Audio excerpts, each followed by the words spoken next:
அல்லாஹ்வை ரப்பாக ஏற்று உறுதியாக இருந்தவர்களுடைய மரண நேரம் கண்களுக்கு முன்னால் கொண்டு வந்து பாருங்கள். உறவுகள் சுற்றி நிற்பார்கள், தந்தை சுற்றி நிற்பார், அல்லது தாய் சுற்றி நிற்பாள், அல்லது கணவன் நிற்பாள், மனைவி நிற்பார்கள், குழந்தைகள் நிற்பார்கள்.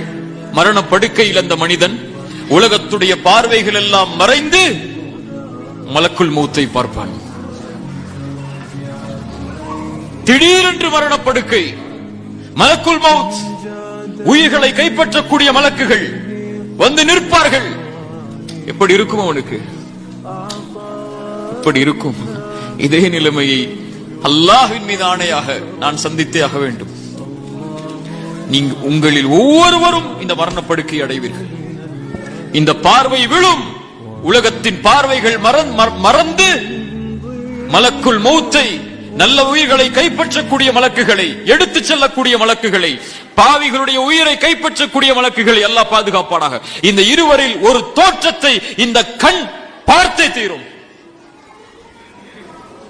பயப்படுவான், கவலை கொள்வான். அவர் வந்து சொல்லுவார், லா தஹ்சன் லா தகாஃபு வலா தஹ்சனு.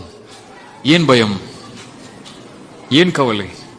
நாங்கள் இருக்கிறோம், நாங்கள் இருக்கிறோம். அல்லாஹ் பார்த்துக் கொள்வான்.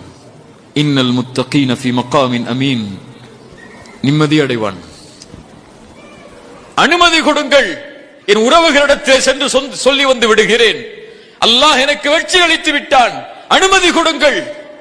இல்லை, வலா தகாஃபு வலா தஹ்சனு வஅப்ஷிரு பில் ஜன்னத்தி அல்லதி குன்தும் துஅதூன். நீ தங்குமிடம் இது அல்ல, இனிமேல் சொர்க்கம், நற்செய்தி பெற்றுக்கொள்.